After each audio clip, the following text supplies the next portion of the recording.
femme appelle la police contre un adolescent noir, mais est sous le choc en découvrant que sa mère est maire, une rue calme de Paris, une journée comme les autres, jusqu'à ce qu'un simple appel à la police déclenche une série d'événements qui bouleverseront plusieurs vies à jamais. Une femme, persuadée d'agir pour le bien, prend une décision qui semble anodine. Mais en une fraction de seconde, tout bascule. Une tension insoutenable, des regards qui s'accrochent, un silence plus lourd que 1000 mots. Puis, la vérité éclate. Ce qu'elle va découvrir dépasse tout ce qu'elle aurait pu imaginer. Une révélation si brutale qu'elle va remettre en question tout ce qu'elle croyait savoir sur le monde et sur elle-même. Accrochez-vous, car cette histoire est aussi bouleversante qu'imprévisible. Regardez jusqu'à la fin et dites-moi en commentaire d'où vous regardez cette vidéo. Et surtout, abonnez-vous pour ne manquer aucune histoire qui vous fera frissonner. Le hurlement des sirènes brisa la tranquillité de la rue. À cet instant précis, personne ne savait que cet appel à la police allait bouleverser des vies pour toujours. Rue de Rivoli, Paris. Un quartier où le raffinement est une norme silencieuse, où les regards discrets jugent sans un mot, où l'ordre social se maintient sans heurts apparents. Clémence Laurent, 52 ans, vit ici depuis toujours. Un appartement cossu, une routine bien huilée, un passé soigneusement enterré. Mais cet après-midi-là, alors qu'elle descendait les marches de son immeuble haussmannien, elle vit quelque chose qui troubla son équilibre fragile. Un jeune homme, noir, seul, adossé à la façade du bâtiment. Un garçon d'à peine 16 ans, un téléphone à la main, l'air soucieux. Il semblait attendre quelqu'un. Un frisson glacé parcourut l'échine de Clémence. Un pressentiment désagréable, une alerte sourde dans son esprit. Que fait-il ici? Pourquoi reste-t-il là? Son regard s'attarde sur lui. Elle hésite. La méfiance monte en elle. Irrationnelle mais insistante. Son cœur bat plus vite. Elle serre son sac à main. L'instant d'après, son pouce presse l'écran de son portable. Police, secours. Quelle est votre urgence? Sa voix tremble légèrement, mais elle se force à être précise. Il y a un jeune homme suspect devant mon immeuble. Je ne le connais pas. Je me sens en insécurité. Quelques minutes plus tard, une première sirène retentit au loin. Clémence ne bouge pas, son souffle suspendu. 2 voitures de police déboulent sur la rue, freinant sèchement. Les portières claquent. 4 policiers en descendent, visage fermé, gestes rapides. Main en l'air, le garçon lève les mains, confus. Ses yeux cherchent une explication, mais il n'en trouve aucune. Un agent l'attrape fermement par le bras, l'entraîne contre le mur. « Vous avez des papiers ? Je ne comprends pas. » Le policier le fouille sans ménagement. Il sort son portefeuille, vide son sac, jette ses affaires sur le trottoir. Le téléphone du garçon tombe, l'écran éclate, un murmure parcourt la foule qui commence à se former autour de la scène. Clémence regarde sans dire un mot. Son cœur bat plus fort. Peut-être a-t-elle commis une erreur, mais elle se rassure en se disant qu'elle a bien fait. La prudence avant tout. Puis, tout bascule. Une voiture noire aux vitres teintées freine brusquement devant la scène. Une porte s'ouvre avec fracas. Une femme descend, élégante, mais le visage marqué d'une rage incontrôlable. « Noah !» Le silence tombe d'un coup. Le nom claque comme un coup de fouet dans l'air. Les policiers s'immobilisent. La foule recule. Le jeune garçon lève la tête, des larmes de rage aux yeux. Clémence suffoque. Elle reconnaît cette femme. Et d'un coup, tout son monde s'effondre. Le silence s'étira, lourd, presque étouffant. Les policiers échangèrent un regard hésitant. Ils venaient de comprendre l'ampleur de leur erreur. Et leur posture, d'abord assurée, vacilla légèrement. La femme s'avança d'un pas déterminé, ses talons résonnant sèchement sur le trottoir pavé. Son manteau en laine beige battait légèrement dans l'air frais du soir, mais son regard foudroyant, chargé d'une rage froide et contenue, était la seule chose que l'on voyait à cet instant. « Détachez-le !»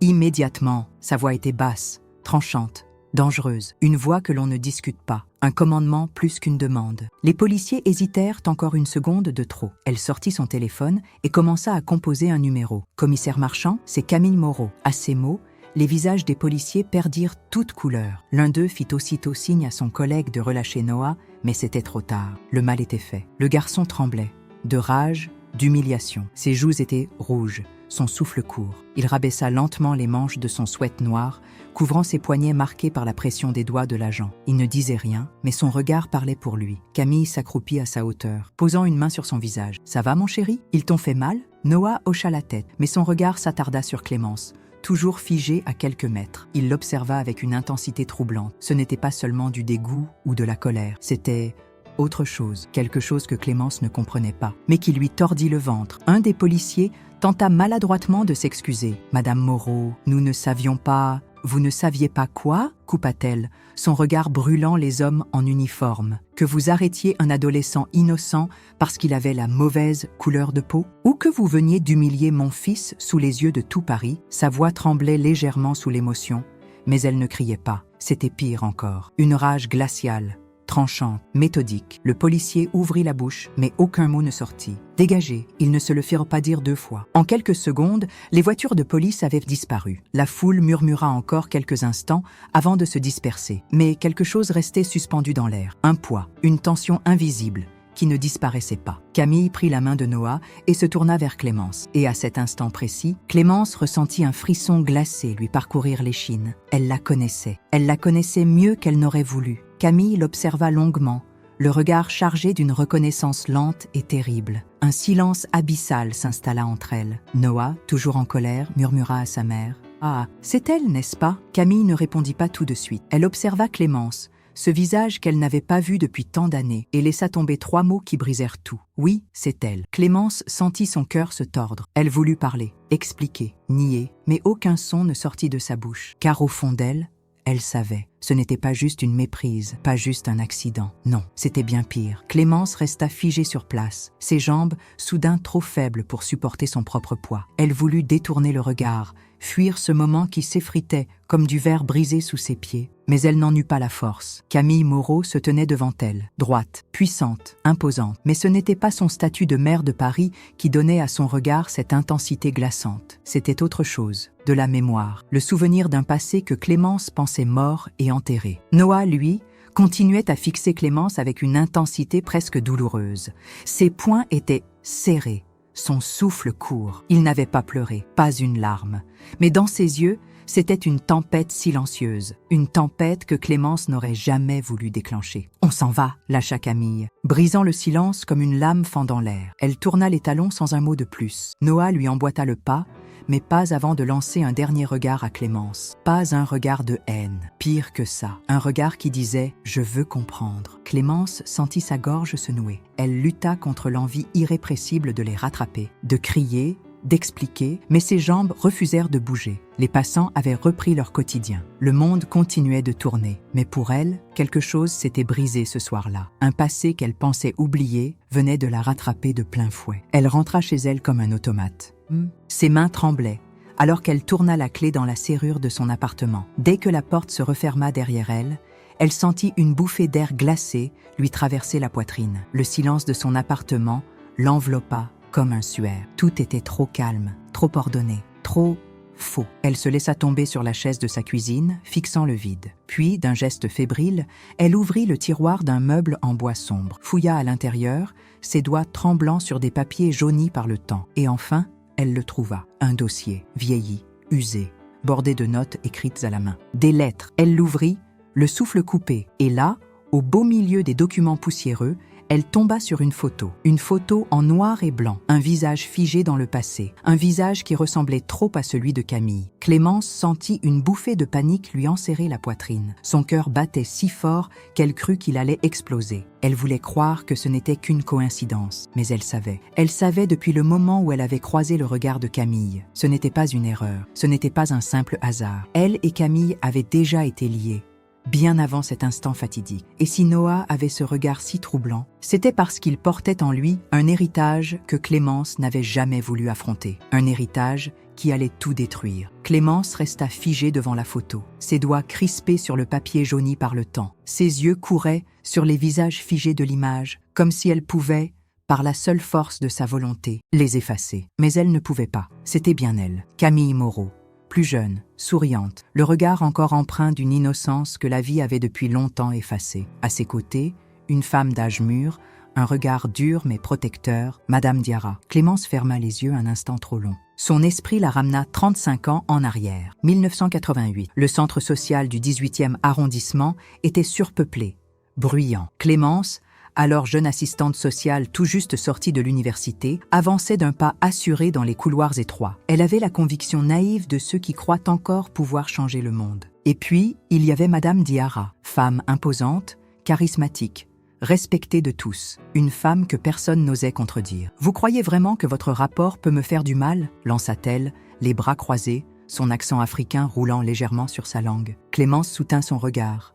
« Je ne fais que mon travail. Il y a eu des signalements, des plaintes, des mensonges. Le silence était pesant. Clémence était persuadée de faire ce qui était juste. Un enfant était en danger, disait-elle. Une fille de 17 ans, seule, perdue, livrée à elle-même sous le joug d'une femme trop dure. Cette fille, c'était Camille, et quelques jours plus tard, Camille fut arrachée à Madame Diarra. Un placement, un foyer, une séparation brutale. Clémence n'avait jamais su ce qui s'était réellement passé après. Mais aujourd'hui, alors qu'elle tenait cette photo dans ses mains tremblantes, elle comprenait l'ampleur de son erreur. Présent, un bruit de verre brisé la ramena à la réalité. Elle avait renversé son verre d'eau. Son souffle était court, un goût amer dans la bouche. Un long frisson parcourut son échine. Camille savait-elle qui elle était? Non, impossible. Sinon, elle l'aurait détruite sur place. Mais alors, pourquoi Noah l'avait-il regardée ainsi? Pourquoi ce mélange étrange de colère et de reconnaissance? Elle devait savoir, elle devait comprendre. Et pour cela, il n'y avait qu'une seule solution. Elle devait voir Camille, seule, et affronter une vérité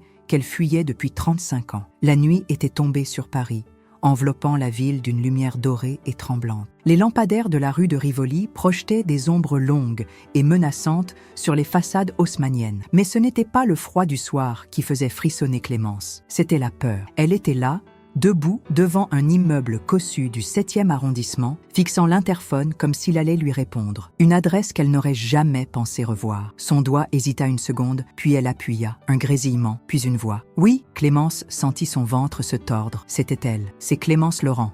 Nous devons parler. Un silence interminable. Puis le clic sec de la porte qui se déverrouille. Clémence poussa la lourde porte et pénétra dans un monde qui n'était plus le sien. L'appartement de Camille Moreau était à son image. Élégant, ordonné, d'une sobriété parfaite. Rien ne dépassait, comme si tout était sous contrôle. Clémence sentit une étrange nostalgie l'envahir. Cette sensation d'être à la mauvaise place, au mauvais moment. Camille était debout, de dos, une main posée sur le rebord d'une fenêtre donnant sur les toits de Paris. Elle ne se retourna pas immédiatement. « Il t'a fallu 35 ans pour revenir frapper à ma porte ?» Sa voix était calme, trop calme. Clémence déglutit difficilement. « Tu savais, cette fois, Camille se retourna. Son regard était de glace. Bien sûr que je savais. Un poids invisible s'abattit sur Clémence. Sa respiration se bloqua. « Depuis quand ?» murmura-t-elle. Camille esquissa un sourire amer. « Depuis qu'on a plaqué mon fils contre un mur comme un criminel. » Elle avança lentement, ses talons frappant doucement le parquet ciré. Chaque pas résonnait dans la poitrine de Clémence. « Je ne savais pas que c'était lui, » tenta Clémence. Camille rit, un rire court, presque cruel. « C'est drôle, non? Il y a 35 ans. Tu pensais aussi savoir ce qui était juste. Et tu as détruit ma vie. » Clémence ferma les yeux. Elle savait que Camille avait raison. « J'ai fait une erreur. » Un silence. Puis Camille hocha lentement la tête. « Oui, et moi, j'ai attendu 35 ans pour te la faire payer. » Clémence sentit un frisson la parcourir. Ce n'était pas une simple conversation. C'était un duel silencieux. Camille s'approcha encore, jusqu'à être à quelques centimètres d'elle. Puis elle murmura, d'une voix si froide, que Clémence sentit son cœur se serrer. « Tu pensais que j'allais oublier ?» Clémence ne répondit pas. Elle savait que ce qui allait suivre allait changer sa vie pour toujours. Clémence sentit son souffle s'accélérer, comme si l'air autour d'elle se compressait sous la présence oppressante de Camille. Elle voulait parler, se défendre, trouver une excuse, mais il n'y en avait pas. Camille la fixait, le regard tranchant comme une lame. Elle n'avait pas besoin de hausser la voix pour que ses mots résonnent comme un jugement. « Tu pensais que j'allais oublier ?» répéta-t-elle, plus doucement cette fois, mais avec une froideur encore plus glaçante. Clémence ouvrit la bouche, puis la referma. Elle repensait à cette époque, à ce choix qu'elle avait fait en 1988, à cette conviction aveugle qu'elle avait d'avoir raison. Elle croyait protéger une adolescente vulnérable, mais elle avait brisé une famille. Camille laissa un silence cruel s'installer, savourant presque l'inconfort de Clémence. Puis, d'un geste lent et précis, elle sortit une enveloppe d'un tiroir de son bureau. Elle la jeta devant Clémence sur la table basse. « Ouvre !» Clémence hésita. Son cœur tambourinait dans sa poitrine. Elle tendit une main tremblante vers l'enveloppe, la déchira lentement et en sortit un dossier. Ce qu'elle y vit lui coupa le souffle. Des documents, des lettres officielles, des coupures de journaux jaunis, des rapports sociaux.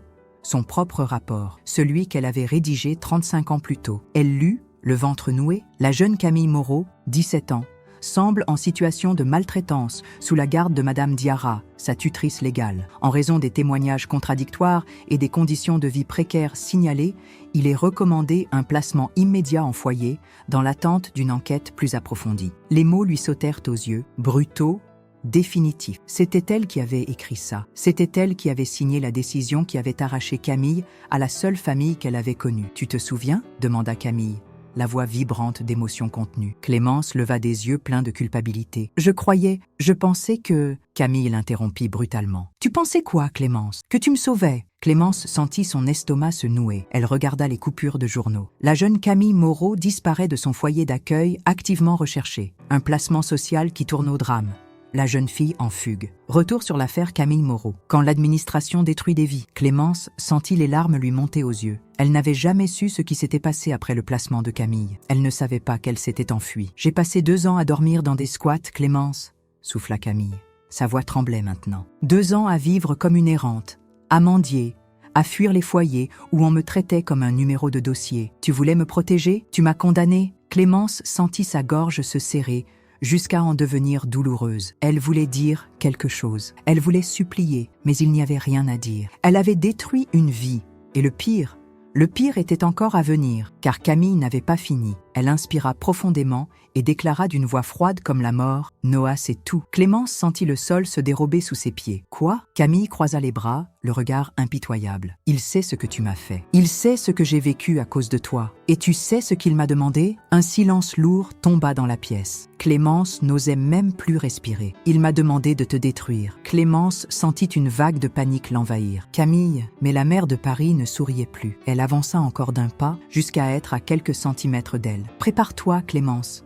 Tu as volé 35 ans de ma vie. » Elle marqua une pause, puis, dans un souffle glacial, « C'est à mon tour. » Clémence sentit son corps se figer. Son souffle s'étrangla dans sa gorge, comme si une main invisible l'étranglait doucement, méthodiquement. Les mots de Camille résonnaient encore. « Prépare-toi. » Une menace. Non, une promesse. Le regard de Camille était un abîme, une nuit sans fin, où brûlait une colère trop longtemps contenue. Elle n'avait plus besoin de crier. Tout était déjà en marche. Clémence sentait sa propre vie lui échapper. Elle se redressa, tentant de masquer sa panique sous une dignité feinte. « Camille, tu ne vas pas vraiment... Tu crois que j'ai traversé l'enfer pour te laisser t'en sortir encore une fois ?» Camille sourit, un sourire qui n'avait rien de chaleureux. Puis elle tourna lentement les talons, rejoignant son bureau avec une lenteur calculée. Sur la table, un ordinateur allumé. L'écran projetait une lumière pâle sur les dossiers soigneusement empilés à côté. Clémence fronça les sourcils, et c'est alors qu'elle vit son propre visage, son nom, son passé, et en haut de l'écran, un titre qui fit se glacer son sang. L'assistante sociale qui a détruit des vies. Le dossier, Clémence Laurent. Un article. Un scandale prêt à exploser. Son regard passa de l'écran à Camille, l'estomac noué d'effroi. « Tu vas me salir publiquement ?»« Je ne vais pas te salir, Clémence. » Camille ferma doucement l'ordinateur. « Je vais t'arracher à la vie confortable que tu t'es fabriquée sur le malheur des autres. » Clémence sentit un vertige violent la frapper. Elle s'accrocha à la table pour ne pas vaciller. « Camille, je ne savais pas. Je te jure que je croyais bien faire. » Camille posa les 2 mains à plat sur la table, se penchant légèrement vers elle. « Et moi, je te jure que je vais bien faire. Maintenant. » Clémence sentit la panique monter. Elle tenta de reprendre pied, de retrouver le contrôle. « Tu veux quoi, Camille ?» murmura-t-elle, la voix tremblante. « Me voir m'effondrer, me traîner dans la boue ?» Camille secoua lentement la tête. « Non, Clémence, ce serait trop facile. » Elle marqua une pause, avant de lâcher une phrase qui brisa tout espoir. « Je veux que tu ressentes ce que j'ai ressenti. » Un silence meurtrier s'abattit sur la pièce. Clémence sentit ses entrailles se tordre, et pour la première fois de sa vie, elle comprit que le compte à rebours venait de commencer. Clémence quitta l'appartement comme une ombre. Son cœur battait si fort dans sa poitrine qu'elle crut un instant qu'il allait exploser. Ses jambes tremblaient. Elle n'avait pas ressenti une telle terreur depuis 35 ans. Elle marcha vite, trop vite, sa respiration saccadée se mêlant au bruit sourd de la ville. Paris continuait de vivre autour d'elle, ignorant complètement que son monde s'effondrait. « Je veux que tu ressentes ce que j'ai ressenti. » Ces mots lui brûlèrent l'esprit. Qu'allait faire Camille? Comment comptait-elle s'y prendre? Puis elle comprit, et son sang se glaça. Le lendemain, Clémence était assise dans un café du Marais, son café noir refroidissant devant elle. Elle n'avait pas dormi. Elle feuilletait nerveusement son téléphone, ouvrant et refermant les réseaux sociaux, les sites d'actualité, redoutant de voir son nom apparaître. Rien, pas encore. Mais elle savait que ce n'était qu'une question de temps. Puis, une notification apparut. Un simple message venant d'un numéro inconnu. « Tu n'es plus en sécurité. Prépare-toi. » Clémence lâcha son téléphone comme s'il lui avait brûlé les doigts. Ses yeux se levèrent automatiquement, parcourant la salle autour d'elle. Une paranoïa rampante s'insinua en elle. Quelqu'un la surveillait-il? C'est alors qu'elle le vit. Noah, debout, à quelques mètres, de l'autre côté de la rue. Il ne bougeait pas. Il la regardait. Son regard n'était plus celui d'un adolescent humilié. C'était un regard d'adulte. Un regard qui savait. Clémence sortit précipitamment du café, son sac serré contre elle. Elle traversa la rue d'un pas rapide, son souffle court. « Noah, Il ne bougea pas. « Écoute-moi, je sais ce que ta mère t'a dit, mais ce n'est pas aussi simple que ça. » Noah haussa un sourcil. « Pas aussi simple ?» répéta-t-il, sa voix calme mais dangereusement froide. Clémence sentit sa gorge se nouer. « J'ai fait une erreur. » Un sourire amer effleura les lèvres du garçon. « Une erreur ?» Il s'approcha d'un pas lent, calculé. « Vous avez brisé la vie de ma mère. Vous l'avez détruite. Vous l'avez laissée seule, abandonnée à son sort. Et vous appelez ça une erreur ?» Clémence recula instinctivement. « Noah, je t'en prie. » Il laissa échapper un rire sans joie. « Vous avez peur, Madame Laurent ?» Clémence se figea. Il continua, d'un ton presque moqueur. « Ça fait bizarre, hein ? Ce sentiment d'impuissance, cette sensation que tout ce que vous avez bâti peut s'effondrer en une seconde ?» Clémence eut un vertige. Elle voyait Camille en lui, même calme, même rage contenue. Mais ce n'était pas que de la colère, c'était un jugement. Noah baissa les yeux une seconde, puis, dans un souffle, « Vous avez ruiné une vie. » Il releva les yeux, et cette fois, c'était un adolescent brisé qu'elle vit. « Je vais ruiner la vôtre. » Clémence sentit son estomac se retourner. C'était déjà trop tard. Clémence sentit une vague de froid envahir son corps tout entier. Son souffle se bloqua, son cœur sembla rater un battement. Noah ne bougeait pas. Son regard planté dans le sien, implacable. Il n'avait pas haussé la voix, il n'avait pas crié. Et c'était justement ça qui rendait la menace insupportable. Elle était seule face à un adolescent qui portait en lui la douleur de générations de silence, d'injustice, d'erreurs jamais réparées. Et il allait frapper. Le premier coup arriva 3 heures plus tard. Clémence était rentrée chez elle, les nerfs en lambeaux. Elle s'était enfermée, verrouillant la porte 2 fois, comme si cela pouvait empêcher son passé d'entrer. Mais son passé était déjà là. Lorsque son téléphone vibra, elle sursauta. Un numéro inconnu. Elle hésita puis décrocha. « Madame Laurent, ici la rédaction de Le Monde. Nous aimerions avoir votre réaction sur l'article qui vient de paraître à votre sujet. » Son estomac se noua. L'article? Elle attrapa son ordinateur d'une main tremblante. Ses doigts tapèrent son propre nom dans la barre de recherche. Et là, elle le vit. L'assistante sociale qui a détruit une jeune fille quand l'administration broie des destins. Clémence sentit un frisson glacé lui parcourir l'échine. Son visage s'étalait sur l'écran. Un article détaillé. Tout était là. Son rapport de 1988. Son erreur, la souffrance de Camille. Et pire encore, son appel à la police contre Noah. Le titre d'un paragraphe lui brûla les yeux. 35 ans plus tard, elle récidive. La même femme qui a détruit Camille Moreau en 1988 vient de faire arrêter son fils sans raison. Clémence sentit sa tête tourner. C'était un lynchage médiatique, un assassinat public. Elle laissa tomber son téléphone. Il vibra encore. Une rafale de notifications, des appels. Elle ouvrit les réseaux sociaux. Son nom explosait partout. Sur Twitter, Clémence Laurent, une raciste de plus qui pensait s'en tirer sans conséquence. Sur Instagram, et justice pour Noah. Il est temps que ces gens paient. Sur Facebook, nous demandons la démission immédiate de Clémence Laurent de son poste au centre social. Elle n'arrivait plus à respirer. Elle cliqua sur les commentaires. Erreur fatale.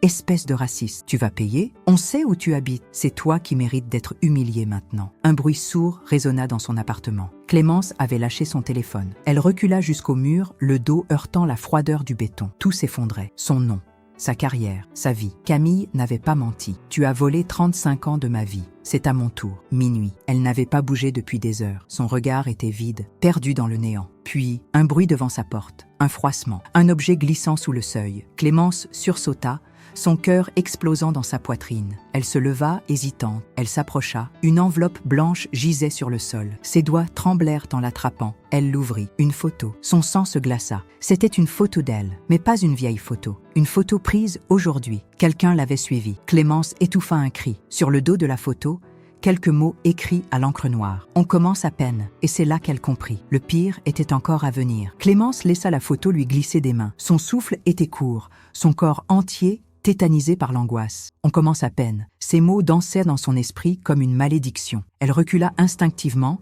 le dos plaqué contre la porte, comme si cela pouvait empêcher l'inévitable d'entrer. Son appartement, jadis son refuge, était devenu une prison. Quelqu'un était là.